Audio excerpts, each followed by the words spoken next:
One single breed of cow is responsible for nearly 80% of all the milk produced in a country the size of a continent. How is that possible? No, we're not talking about a science fiction movie. It's the real story of a triumph of genetics and of a cattle breed born to conquer the tropics. It's the story of an almost perfect machine for producing milk and beef that is changing the game worldwide. Stay with us and discover the incredible story of the Girolando and how it became the absolute queen of tropical cattle farming. To understand why the Girolando is so successful, first we have to travel to the tropical regions of the world. These are places with a relentless sun and an environment that is a constant challenge. For decades, the ranchers of these regions faced a puzzle that seemed to have no solution. On one side were the European breeds, like the famous Holstein, true dairy champions in the friendly climates of Europe and North America.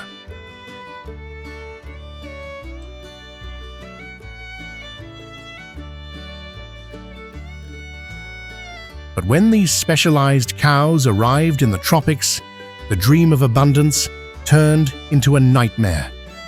Heat and humidity subject the Holstein to terrible stress. Its metabolism, designed for the cold, simply can't cope with the heat, and its vital functions become depressed. Milk production collapses, fertility plummets, and its defenses weaken, leaving it at the mercy of parasites and diseases that don't even exist in its countries of origin. To make matters worse, tropical pastures, though sometimes abundant, quickly turn fibrous and low in nutrients, a menu these gourmet cows don't know how to make use of. On the other side of the coin were the zebu breeds, like the Gyr, originally from India. These animals are masterpieces of adaptation. With their dark skin, large ears, and a super-efficient metabolism, they're built to thrive under the sun. They resist disease and can walk for kilometers searching for food, surviving on low-quality pastures.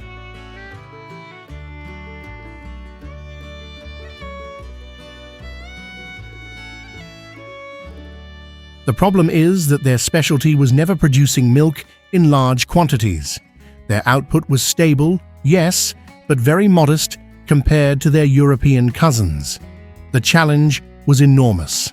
How could you combine the incredible milk factory that is the Holstein with the steel-like resistance of the Gyr? Was it possible to create an animal that not only survived in the tropics, but was also profitable? For a long time, the answer was a flat no. Ranchers had to choose, either a few very productive but ultra-delicate cows, or a huge resistant herd that barely produced enough for a coffee with milk. This was the great knot of tropical cattle farming, a problem crying out for a solution. The solution to this enormous challenge didn't come from a European laboratory, but from the fields and farms of Brazil in the mid-20th century. It was there that a group of visionary ranchers began to experiment, almost on instinct.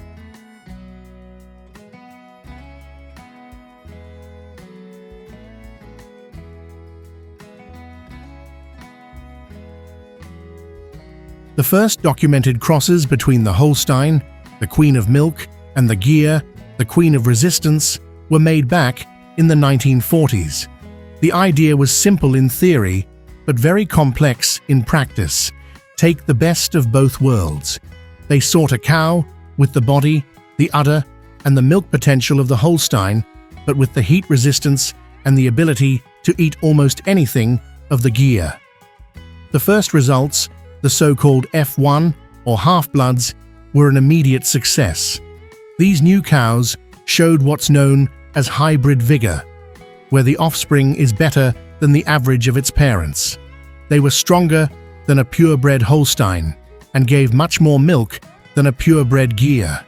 But of course, the early years were a bit chaotic. Each rancher made the crosses his own way, without a clear plan, and the results varied a lot. What was missing was direction, a standard. Things got serious in 1978 with a program to organize and guide the crossbreeding. The goal was to find the perfect genetic proportion.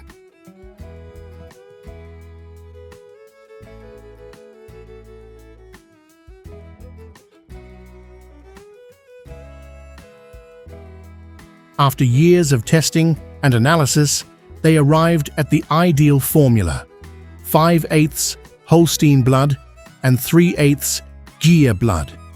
This combination turned out to be the perfect balance.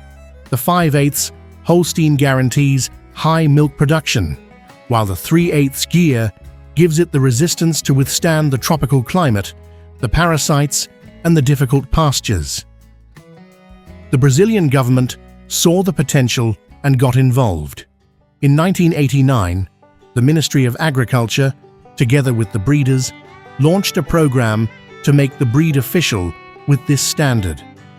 Finally, in 1996, the Girolando was officially recognized as a new cattle breed, a monument to Brazilian ingenuity. The legend had been born, but official recognition was only the beginning. The Girolando quickly proved with numbers why it was destined to dominate. And the figures aren't just good, they're revolutionary for such a hostile environment.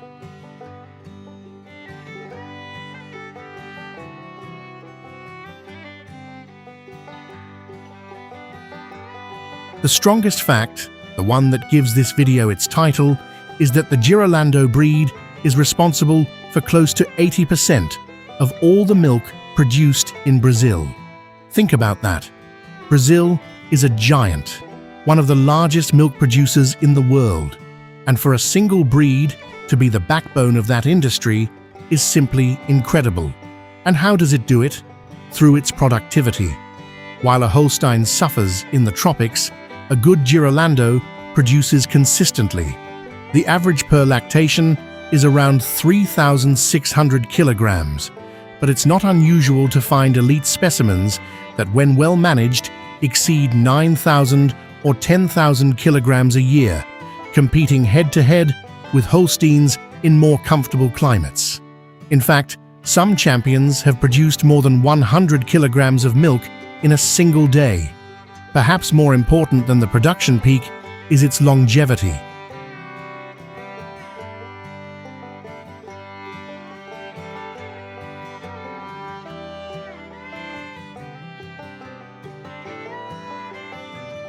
Unlike other breeds that wear out quickly, the Girolando has a longer productive life, reaches its maximum production capacity later, and stays profitable for many more years. Some exceptional specimens keep producing until 15 years of age. For a rancher, this is pure gold, fewer replacements, and a much longer return on investment. Outstanding specimens can exceed 20,000 kilograms of milk over their productive lifetime, and the quality of the milk is another plus. The Gyr heritage gave it a richer milk, with an excellent fat content that usually sits between 3.6% and can exceed 4%, plus high protein levels, ideal for making cheese and butter. Every liter of a Girolando's milk has great industrial value. We've talked about its hardiness, but what does that mean in practice? How does it withstand the heat that knocks other breeds down? The answer is in its biological design, a masterful inheritance from the Gyr.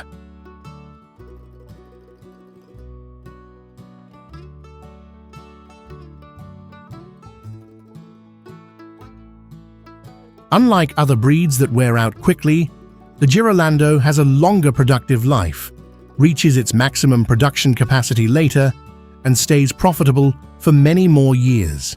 Some exceptional specimens keep producing until 15 years of age. For a rancher, this is pure gold, fewer replacements, and a much longer return on investment. Outstanding specimens can exceed 20,000 kilograms of milk over their productive lifetime, and the quality of the milk is another plus. The Gyr heritage gave it a richer milk, with an excellent fat content that usually sits between 3.6% and can exceed 4%, plus high protein levels, ideal for making cheese and butter. Every liter of a Girolando's milk has great industrial value.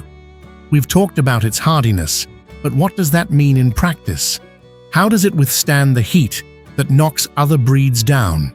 The answer is in its biological design, a masterful inheritance from the Gyr.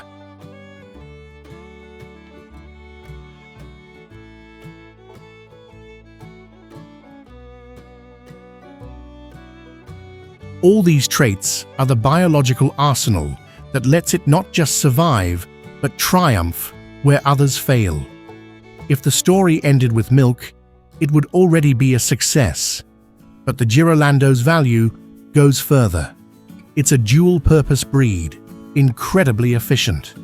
While the females are the queens of milk, the males are a very important source of income through their beef. Thanks to hybrid vigor, the male calves grow fast and strong. Under fattening conditions, they can gain more than 1 kilogram of weight per day, reaching slaughter weight in less time. Although they don't compete directly with breeds specialized in beef like the Angus, their performance is surprisingly good, much better than that of the males of other dairy breeds. For a milk producer, this is a huge economic advantage. The male calves stop being a low-value byproduct and become a profitable asset. This duality is what makes the Girolando a total cow. You don't have to choose between milk or beef.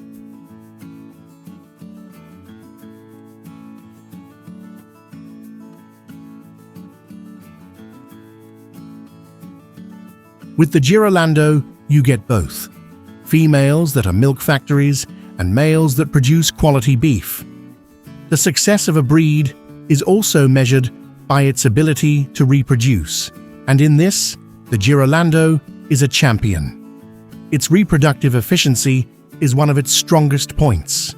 The females reach sexual maturity early, having their first calf at around 30 months. But the most important thing is their fertility. Over their lifetime, they have short intervals between calvings, which means more calves during their productive life. In addition, their maternal ability is exceptional. They're docile mothers that take very good care of their young, ensuring they survive and grow healthy. This combination is so good that in Brazil, Girolando cows are the favorites to be used as recipients in embryo transfer programs. With this resume, it's no surprise that the Girolando's success has crossed Brazil's borders. The Brazilian super cow is today a highly valued genetic export product.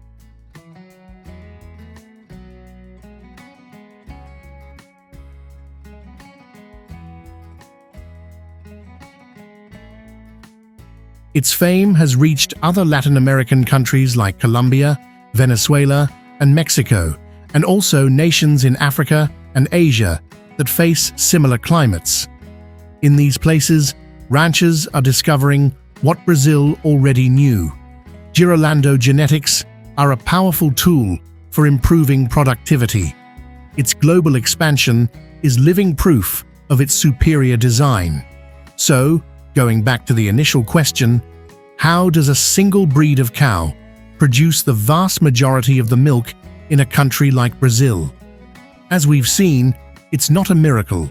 It's the result of decades of vision, ingenuity, and impeccable genetic selection. The story of the Girolando is the chronicle of how a problem that seemed impossible was solved. It's the perfect fusion of two worlds, the mass production of the Holstein and the steel resistance of the Gyr, combined in a golden proportion. It's the milk factory that doesn't fear the heat, the total cow that offers milk and beef, and the perfect mother that secures the future of the herd.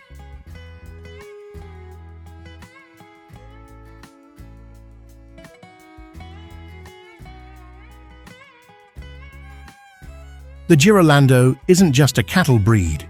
It's a symbol of innovation and a real solution for food security in the most challenging regions of the planet. Now we want to know what you think about all of the Girolando's qualities. Which one seems most impressive to you?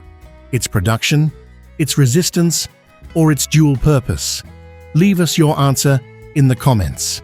And if you enjoyed the story of this super cow, don't forget to like the video, share it, and subscribe to our channel so you don't miss our next stories from the incredible world of the countryside.